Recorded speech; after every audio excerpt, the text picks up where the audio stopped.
Alhamdulillah sehat Mbak Sian. Di Jogja ya, Di Pak? Jogja, betul Mbak. Betul. Ya. Iya. Saya juga Ya. sebenarnya asalnya Jawa, Pak. Oh, dari mana Mbak? Asli dari mana nih? Saya aslinya Jawa Oh, Timur. Jawa Timur ya. Cuman sekarang di Iya, Jakarta ya. betul, Ya, oke. betul. Oke, teman-teman sekalian, ini kebetulan narasumbernya sudah hadir dan sekali lagi saya ucapkan terima kasih pada Mbak Sian udah Ya. menyempatkan waktunya buat live IG bareng dengan kami. Dan ini kayaknya menarik nih Mbak Sian. Kenapa? Karena hari ini tiba-tiba nih ya, tiba-tiba IHSG jeblok. Wah, ini Iya, kayaknya lumayan ya. iya pada rame nih kayaknya nih, pada rame. Kenapa? Kenapa kok nggak kemarin-kemarin kok baru hari ini gitu? Ini kayaknya Iya, menarik dan banget nih iya dan untuk sebenarnya kita obrolin. ini iya dan sebenarnya bertepatan sama ini kan Pak, launchingnya bursa Iya, karbon perdana gitu. bener. Tapi iya, jadi orang-orang euforia tapi ternyata Ternyata ISG-nya malah IHSG lesu nih. plus nih ya. Oke nih, mungkin Mbak Sian sebelumnya mungkin ini Mbak bisa perkenalkan diri dulu Mbak Sian dan investor muda ini istilahnya kira-kira segmentasinya apakah untuk para investor muda atau bagaimana gitu Mbak? Monggo Mbak. Oke, iya. Jadi thank you Pak Eros dan juga di investor.id Ya, atas undangannya. We are so honored ya untuk bisa ngobrol bareng gitu. Jadi salam kenal semuanya teman-teman. Nama aku Shana dan saat ini aku investment jurnalis di Investor Muda plus juga kerja di salah satu sekuritas gitu. Nah, kalau untuk investor muda sendiri sebenarnya kita itu pingin membuat nama yang cukup merakyat dan humble sehingga orang-orang itu punya mindset bahwa investasi itu nggak harus orang yang benar-benar cerdas, jenius gitu. Investasi juga bukan wajib orang yang sudah tua, berpengalaman, modal besar, tapi siapapun bisa menjadi investor. Dan sebenarnya walaupun nama kita itu investor muda, itu educate untuk semua, mulai dari yang newbie sampai ke advance kayak gitu sih Pak Eros dan Mhm, teman-teman mhm. sekalian. Iya, baik. Terus kalau kita lihat postingan dari teman-teman investor muda ini juga sebenarnya nggak hanya bahas saham aja kali Mbak ya, tapi bahas seluruh Betul. instrumen investasi ya. Iya, dan Mhm, kita memang fokusnya itu bangun dulu tentang mindset keuangan gitu. Karena mhm, PR sebelum berinvestasi itu cukup banyak, mulai dari mengatur mhm. keuangan pribadi sampai pada akhirnya kita siap untuk berinvestasi di instrumen keuangan gitu. Jadi itu kenapa walaupun namanya investor muda, kita ngebahas banyak hal supaya orang-orang itu mungkin yang kepingin tahu tentang berbagai jenis aset investasi itu bisa terakomodir. Oh, oke oke. Setuju sih Mbak. Berarti memang sebenarnya saham ini intinya kan nggak satu-satunya instrumen ya Mbak ya. Tapi ada Betul, instrumen iya. lain yang sebenarnya sebelum kita masuk di saham itu harus benerin dulu kira-kira ya, benerin dulu keuangan kita gitu ya, pengaturan keuangan kita gitu ya. Ya Iya, karena saya lihat betul. lihat postingannya wah banyak malah akhir-akhir ini kayaknya sering ini ya posting tentang financial planning sebenarnya ya Mbak ya, Iya, mengenai dana darurat jadi dan sebagainya. betul. Mm, Iya, jadi sebenarnya concern dari tim kami juga adalah kok kita ngelihatnya banyak banget ya case-case satu pinjol ilegal, kemudian yang mm, kedua investasi pakai uang panas gitu, investasinya dari uang hasil pinjol gitu. Kayak kita ngerasa harus ada sedikit gebrakan nih gitu. Ayo benahi dulu mindsetnya, ayo kerjain dulu PR keuangannya, baru setelah itu kita melangkah ke investasi gitu. Jadi kita memang kayak nge-mix sih Pak gitu. iya iya, setuju sih Mbak. Karena kalau misalkan kita investasi di saham tapi kadang pengelolaan keuangan pribadi ini nggak bener, malah biasanya ujung-ujungnya ini ya uang kita bisa hilang gitu, alias kita nggak ada persiapan karena banyak sekali orang kan ngelihat wah saham ini kayaknya tempat paling enak untuk melipat gandakan uang gitu kayaknya ya Iya, mindsetnya orang-orang kayaknya gitu. betul. Tapi padahal ada resikonya juga loh gitu. Bisa Iya. bisa berlipat atau bisa loss gitu. Dan setuju sih Mbak, Mm-mm. memang sebelum sebelum apa kita masuk ke saham ya kita benahi dulu apa namanya keuangan kita masing-masing seperti itu ya. Pengaturan, Iya. terutama pengaturan keuangan kita masing-masing. Oke, sebenarnya menarik sih Mbak ya. Jadi kita mau ngobrolin yang mana dulu nih Mbak? Di saham atau instrumen investasi lainnya nih kira-kira? Em, Boleh kita awalin dari lately kayak sentimennya itu boleh dibilang sangat-sangat beragam dan Hmm, mungkin itu tidak membuat nyaman semua orang. Jadi even kayak iya. mungkin ya Hmm, saya memang masih usianya cukup jagung, jadi tahun kelima berinvestasi, tapi saya hmm, benar-benar merasakan bahwa market saat ini tuh pelajarannya banyak banget. hmm, Sentimennya itu sekali mix tuh mixnya luar biasa hmm, gitu. Mungkin kita bisa hmm. obrolin itu sih, Pak Eros. Seru Iya, juga iya, sih. seru juga ya. Iya. Nah, berarti kan memang kalau kita lihat ini apa namanya bulan September ini ya, bulan September ini kan kalau kita membaca berita itu kan sentimennya kan banyak banget ya dari sentimen El Nino, kemudian apa suku bunga yang Iya, padahal di mana suku bunganya nggak jadi naik gitu ya kemarin akhirnya suku bunga Amerika nggak jadi naik padahal di bulan sebelumnya bulan kita masih ingat tuh bulan Agustus itu berita itu gencar banget bahwa nanti The Fed akan naikin suku bunga lagi gitu. Tapi ternyata nggak terjadi nih kemarin gitu kan. iya. Kemudian dan macam-macam lagi ya minyak dunia naik, perang juga masih belum usai. Nah, dengan banyaknya sentimen kayak itu, Mbak, itu sebenarnya kira-kira yang harus kita lakukan itu gimana sih? Terutama buat kita ini yang masih masih awal gitu ya, awal kita Hmm, masuk di investasi itu, Mbak. iya. Jadi, senada dengan yang dikatakan sama Pak Eros, lately itu sentimen banyak banget gitu. Hmm. Mulai dari yang pertama, suku bunga US kemarin itu ditahan di 5,25 sampai 5,5%, sedangkan suku bunga Bank Indonesia itu 5,75%. Jadi selisih kita dengan US itu sebenarnya mepet banget gitu.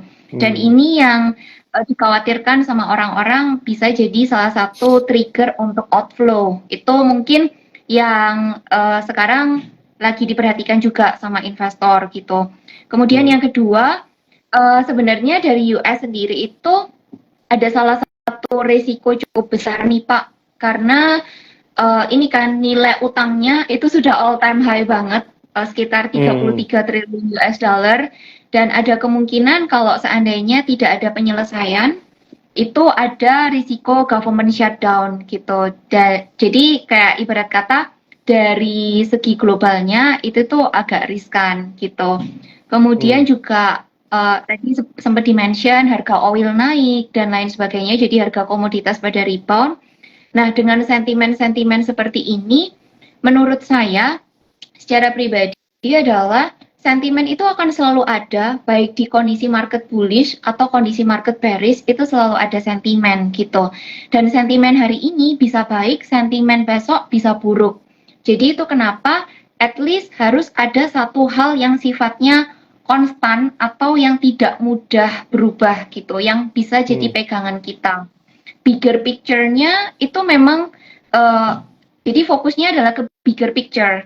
Hmm. Jangan yang ke jangka-jangka pendek. Karena jangka pendek ini terlalu fluktuatif sehingga itu yang akan ngebikin kita kurang bisa punya pijakan gitu. Nah, itu kenapa kalau saran saya buat teman-teman sekalian, baik itu yang masih pemula di pasar saham ataupun yang memang sudah lama, uh, tahu dulu strateginya itu apa gitu. Jadi memang strategi kalau investasi long term horizon ya fokus ke situ gitu. Jadi kalau seandainya ada koreksi, maka ini jadi satu kesempatan yang cukup baik untuk menambah porsi di saham-saham yang tepat gitu. Tapi kalaupun misal lanjut rally, ya udah dinikmati gitu. Jadi mungkin sedikit quotes yang selalu saya pegang itu find your constant in this dynamic market gitu. Jadi temukan nilai konstan itu di kondisi pasar yang dinamis gitu sih. Oke, berarti tadi Mbak ya, concern ke tujuan awal tadi ya. Dalam Betul, artian kalau misalkan betul. memang kita durasinya itu panjang ya kita fokus aja di jangka panjangnya itu ya. Nah tadi Iya, kan Mbak Sian kan menyebutkan tuh sebenarnya memang kalau kita bicara mengenai investasi jangka panjang kan kita pasti kalau ngelihat harga saham murah ini kan harusnya seneng gitu ya. Dalam artian harga saham iya, turun gitu kan harusnya seneng. betul. Nah kadang nih Mbak, kadang kalau kita punya peluru kita bisa nambah nih gitu. Cuman Iya. problemnya kadang kita udah terlanjur ngabisin cash nih Mbak Hmm, gitu. Nah itu kira-kira hmm. gimana itu Mbak kalau dari pandangannya Mbak Sian nih? Iya, sebenarnya sama sih, teman-teman sekalian. Aku pernah berada di posisi itu, kayak udah ngincer gitu, tapi ternyata di rekening udah agak-agak tipis gitu. Iya. Maksudnya pelurunya udah amunisinya udah tipis, tanggal Hmm. gajiannya masih lama gitu. Hmm. Nah, kalau menurut aku secara pribadi, menurut saya juga nih Pak Eros, kita ada 2 cara. Jadi direview dulu portofolio kita. Ada nggak sih saham-saham yang memang dalam artian itu porsinya terlalu besar atau mungkin itu sudah mulai terapresiasi atau sudah rally dan lain sebagainya yang bisa setidaknya kita itu kurangi sedikit untuk kita tambah di saham incaran kita. Itu yang pertama. Jadi direview dulu kondisinya, ada nggak yang terlalu besar bobotnya, atau yang Hmm. kedua sudah terapresiasi sehingga at least kita itu bisa ambil sedikit profitnya untuk ditambahkan di saham incaran. Itu cara pertama. Cara kedua ya sebenarnya udah nggak apa-apa. Kalau seandainya misal kita itu sudah ketemu saham incaran, margin of safety-nya itu cukup besar, let's say teman-teman mematok margin of safety 50%, kenaikan harga saham itu less likely sih langsung Hmm. tiba-tiba arah terus mencapai target harga gitu. Sebenarnya itu adalah satu resiko, tapi menurut saya nggak ada salahnya juga. Kita memang ya berada di posisi belum bisa nambah gitu. Selama kita tahu margin of safety masih tebal, terus kita masih ada kesempatan jangka waktu tertentu untuk menambah porsi, ya udah nggak apa-apa. Jadi nggak langsung harus nambah atau bahkan sampai pakai uang panas gitu sih. Ya, berarti dalam artian tadi Mbak ya kalau misalkan saya setuju sih, saya juga menerapkan hal itu. Jadi kalau misalkan dalam portofolio saya ada yang terlalu gede itu mungkin saya kurangi sedikit gitu ya. Tapi kalau Iya, ternyata memang sudah peluru habis, kemudian kita rasa bahwa portofolio kita sudah oke nih, ya sudah kita diamkan saja. Itu menurut iya, saya juga nggak masalah juga ya Mbak. Ya, legowo setuju saya. Itu ya. yang Iya, kita itu yang juga selalu saya terapkan dan mungkin memang apa namanya strategi nabung dalam artian setiap bulan kita selalu berusaha untuk nabung yang dimana kita masukkan ke RDN itu menurut saya juga lebih baik kali ya Mbak ya dalam artian Iya, apa namanya selalu ada peluru nih gitu iya, karena kadang di situ saya sendiri juga menggunakan cara itu gitu dalam artian dalam saya menyusun portfolio saya sendiri pun uh, sepanjang saya punya komitmen untuk nabung setiap bulan itu seringnya mm, saya menghabiskan cash itu setiap bulan jadi iya, iya, setiap bulan ya beliin aja tuh saham apa yang menarik ya sudah saya beli sampai cash habis gitu. Habis itu ya yang namanya saham kadang naik kadang turun yang penting bulan depan ada lagi nih cash masuk. Nah, cash masuk ini bisa bisa untuk peluru. Nah, mungkin itu juga bagi teman-teman memang lebih enak ini nabung setiap bulan itu ya. Itu yang kayaknya lebih lebih enak tuh, Mbak. Oke. iya, Nah, kalau kayak gini nih, Mbak. Ini kan ya memang kebetulan pas hari ini tuh memang menarik banget itu ya. Tuh merah semua. Ini kayaknya nggak ada yang hijau gitu ya. Bahkan bursa karbon itu diresmikan oleh Presiden Jokowi, malah justru saham-saham yang